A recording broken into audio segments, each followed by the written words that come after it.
Okay, so I had a request made to me a couple of days ago about sort of going into a little bit more detail and depth about the Lian Li Xbox 360 shell.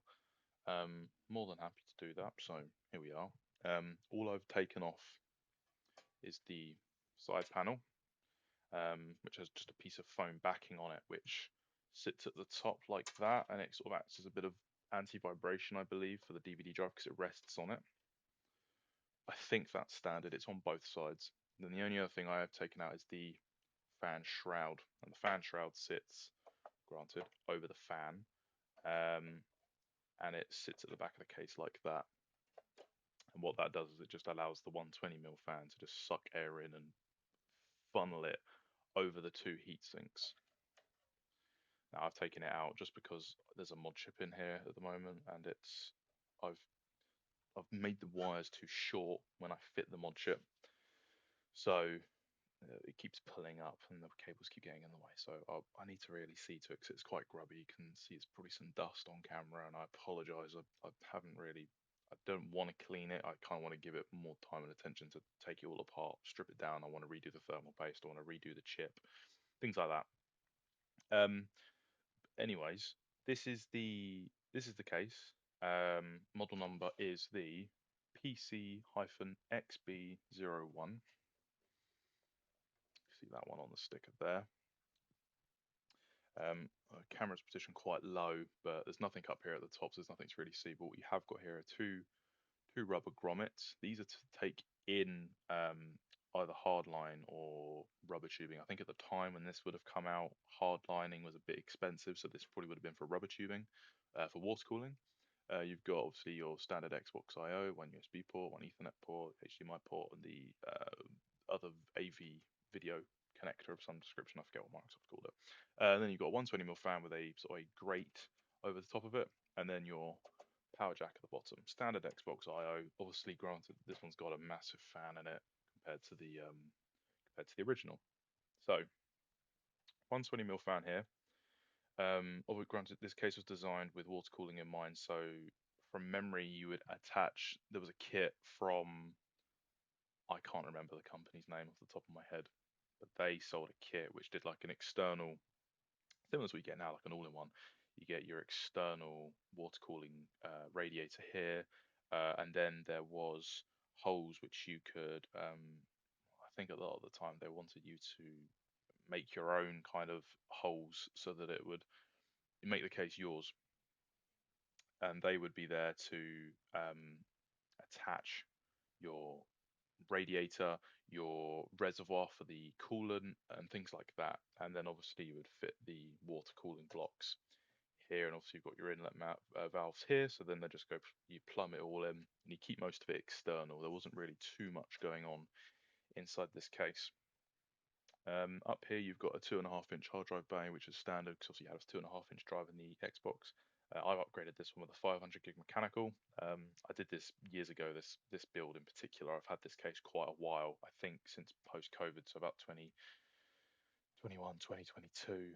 And I've got your standard DVD drive up the top here.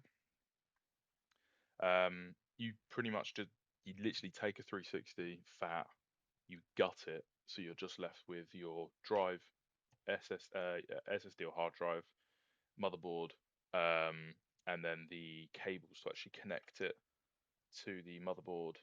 So your SATA cable, your SATA power, and then your proprietary connector thing for the hard drive, which is just a modified SATA power cable, I assume, because it's Microsoft and they didn't like to make things standard. Um, on the front, got your power button down here down the bottom. You've got a magnetic flap here, which takes your USB ports. You've got your sync button here. You've got another panel here for the memory units. Something I've always found a bit peculiar about this case is the memory unit actual hole itself is the dead square. If you can remember, the memory units for the Xbox are actually slightly rounded, and I don't actually think the gap's big enough to put a memory unit in. Um, I've not tried that. I don't own any memory units because I never really saw the need because you could just put a bigger drive in it. and then at the top, although you can't see it, you've got your DVD drive, and that comes open with a spring loaded like that. So as it opens, it will go like that. Obviously, mine's on standard. I've got the mod chip in here. Case is quite large in comparison to a standard Xbox. I do have a standard Xbox over here, which is a black Falcon. As you can see from a footprint standpoint, let me bring the camera up a little bit.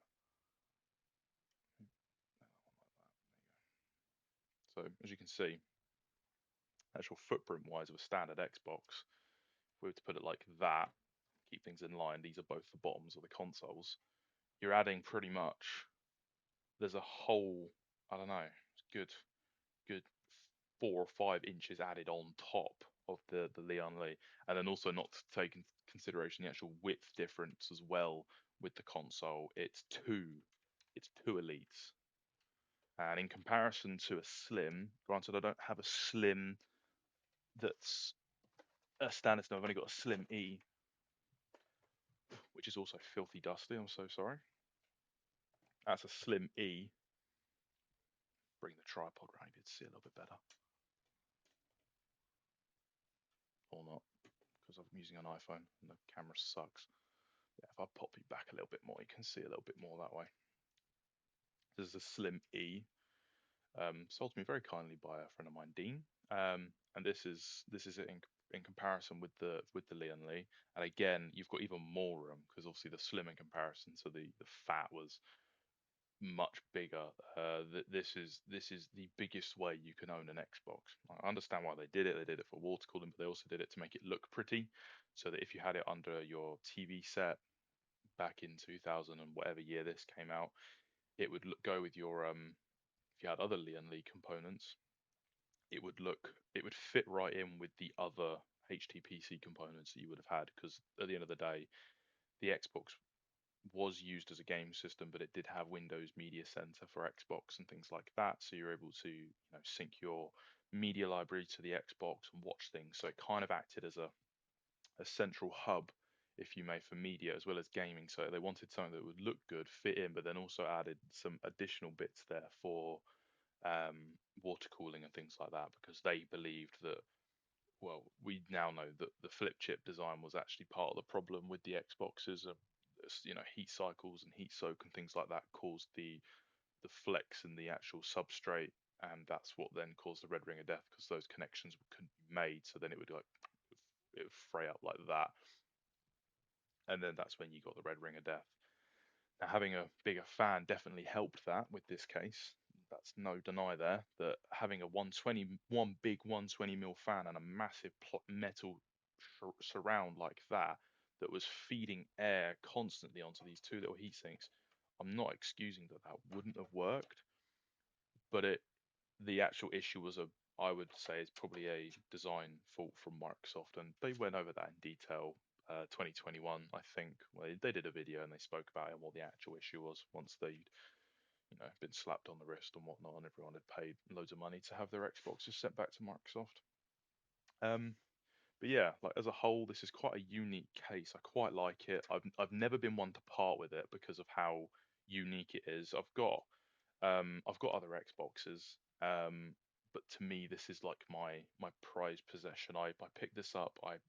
A friend of mine um, offered it to me in a trade.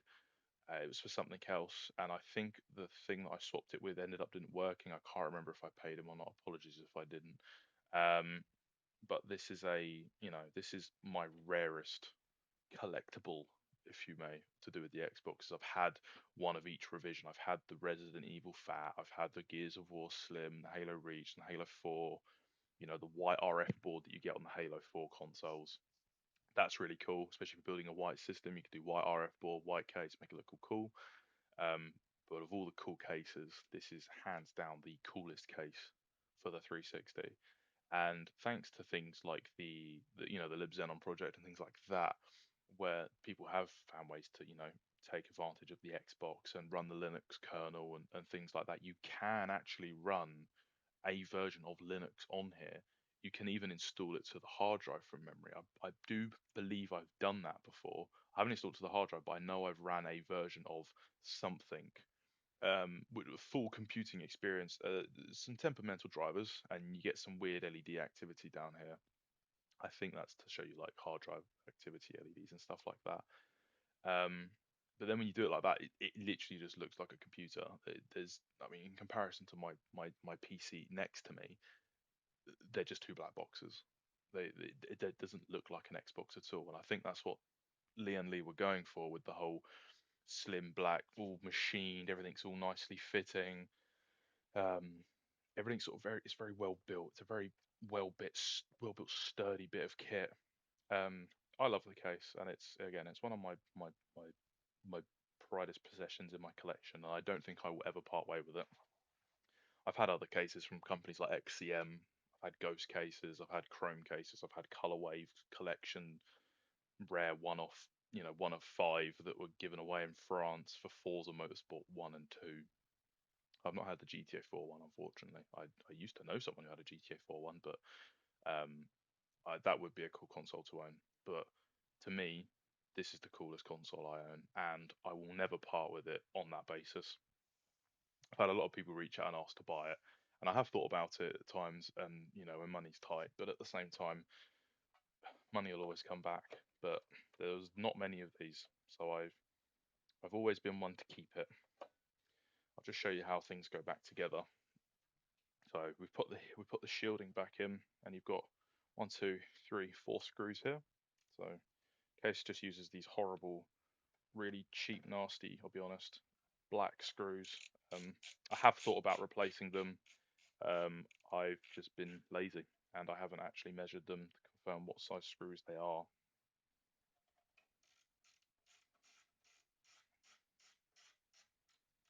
Something I did check, but hopefully the audio sounds okay. I'm not using the inbuilt iPhone microphone because it picked up too much background noise.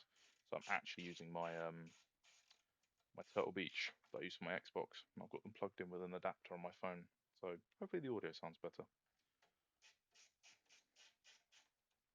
And hopefully you're not picking up too much of this ratcheting noise. And then obviously you got your side panel here. So you put the foam to the top. It's all foamed at the top. There's foam at the very, very top underneath this panel here. There's foam on this side and foam on that side. And again, I believe this was done to reduce noise because obviously the DVD drives in these are quite noisy, especially after, how many years the Xbox has been out. The lubrication in them goes and motors make a lot of noise and things like that. One of the best things you can do, and I actually got told this by Octal 450 or Josh Davidson. Some people may know him. He told me about using white lithium grease. So I remember I used to keep a tube of Lucas oil white lithium grease on hand. So when consoles used to come in, when I was buying them during COVID and restoring them, I would re-lubricate all the DVD drives, and the amount of difference that made to some of the consoles, it was ridiculous. They'd be like da da da da da da da, trying to read the games, and then you'd clean the laser up, you'd re-lubricate all the runs, you'd do the DVD drive rubber band, which was like the best thing you could do as well because that then stopped all the DVD drives sticking, and then literally the console would go from like da da da da, it would just be like it'd just be like the standard, like it was brand new out of the box from Microsoft. I did that with all my consoles just because I know it was such a cheap fix for such a silly little problem, but it made the experience a hell of a lot better. And I cleaned them quite nicely, and I had a lot of compliments about how nice my consoles smelt when I shipped them out the door. It was really weird. But yeah, this is the Lian Li. Sorry, let me move my keyboard. I've got a bit of cramped desk space here. This is the console. And I'll stack some Xboxes on top so you can see the size difference. That's an Elite. And finally, once again, this is the Slim. You can just see how big it is in comparison to everything else. So yeah, I just thought I'd give you a quick overview. Again, this was recommended because I know someone else has done a video about the Lian Li, and they sort of go into some brief history and be like, guys, I've got the Lian Li case, but they didn't actually go into much detail about the case. didn't go into like what it looks like, how big it is, and things like that. So I just wanted to give a bit of a more brief overview over the console, so that more people can see this console and maybe get a little bit more exposure to it. And if you do come across one of these, pick it up. They're cool. There was a guy a while ago, I know he had some old stock in a couple of these. I saw it on a Facebook group a couple of years ago. These are really cool. And again, it's one of my prized possessions. No, I'm not selling it. No, I won't sell it. Um, but yeah, that's the 360 monolith. If I pull you up like that, you can see just how big it is. There you go. So yeah, that's the Lian Li. Hope you've enjoyed watching this. If you have any questions about the console, pop in the comments. I'll try and do my best to answer any questions you may have. Then again, if there's any further videos that people want to see of this, let me know. So I've got one, so I could do whatever you want with it. I can answer some questions about different motherboard types. My plans, again, for my plans for this, I want to just give it a bit of a tidy up. I want to find some new screws because the ones they are a bit old now and they've kind of rounded off a little bit. So I'd like to replace those, swap the drives out because I think the 500 gig drive in here is getting a bit on. And I'll probably redo the wiring for the RGH because it's a little bit crap. But hey, I did it many moons ago. It's not crap. It's just not perfect, and especially not to the standard of some of my later consoles. So yeah, hope you've enjoyed, and yeah, see you next time.